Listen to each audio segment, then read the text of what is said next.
ओम साई प्रतिष्ठान वालशीन आणि भारतीय जनता पार्टी व्यापारी आघाडी ठाणे जिल्हा ग्रामीणच्या वतीने मी सर्व देशवासियांना होळीच्या आणि धुलीवंदनाच्या हार्दिक शुभेच्छा देतो.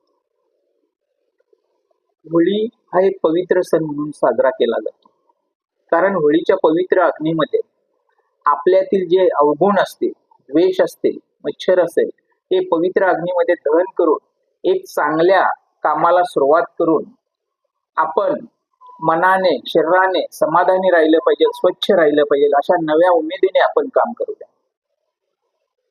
त्याचप्रमाणे होळीच्या नंतर दुसऱ्या दिवशीचं धुलीवंदन असतं. धुलीवंदनाच्या दिवशी एक धुलीवंदन म्हणजे रंगाचा, होळी म्हणजे रंगाचा सण म्हणून ओळखला जातो. तर त्या निमित्ताने रंग एकमेकाला रंगाने होऊन निघतो, म्हणजे संपूर्ण परिसर हा रंगाने न्हावून निघतो. परंतु ते रंग शक्यतो नॅचरल वापरा.